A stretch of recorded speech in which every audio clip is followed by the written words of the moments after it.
tonight we did a little bit of work around styling and musicality. So musicality is not just timing. Timing is your 1, 2, 3, 5, 6, 7, but musicality on top of that is, this is your challenge. So go away, put on some salsa music, listen to a track, and I want you to think, what 3 words come into my head in the first 10 seconds? Or what 3 words come into my head while I'm listening to this track? Is it smooth? Is it soft? Is it really staccato? Is it bouncy? Is it very traditional? Is it more fiery? Is it like does it feel like a party? Does it sound like a sad song? You know, have a listen and think, what does it sound like? And then think, what does that make me feel like doing in terms of my styling? So today we were talking about curating your own style and how you do that.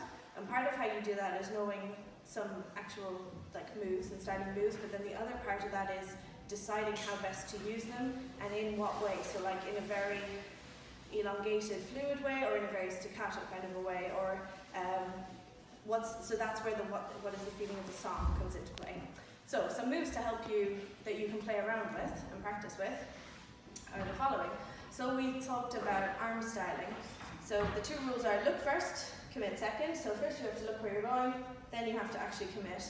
One trick to help you can be, if you imagine you have a mini egg in your fingers, so in between your thumb and your middle finger, and you're putting a mini egg on a shelf. So you're going to take the mini egg, put it on a shelf.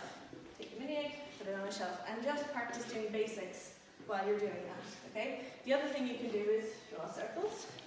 Draw circles. So, for example, when you're doing a guapanela, as you go back on your 1, you can draw a circle with your hands. So you get 1, 2, 3, press on the 5, 6, 7, 1, press, 1, press on the 5, 6, 7. The other things we talked about were leg styling. So things you can do are flicks, okay? So on the guapanela, you can do a flick on the 1, you're already on your left for 2, and you come back down on your right for 3, and then forward. So what happens is we do one normal guapanela, 1, 2, 3, 5, 6, 7, 1, 3, 5, 6, 7. You can add an arm, 3, 5, 6, 7, 1, 3, because you'll be holding your partner's hand and you'll be counterbalancing each other, so you should be able to stay up. The other things that we talked about were you can also put a little nice body roll into the guapanela, so on a 5.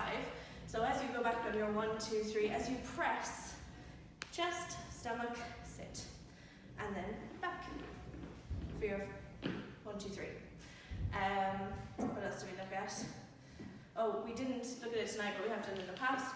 Instead of 1, 2, 3, you can drop. So soften your knees, which lowers your center of gravity, and you can draw a circle on 1, 2, 3.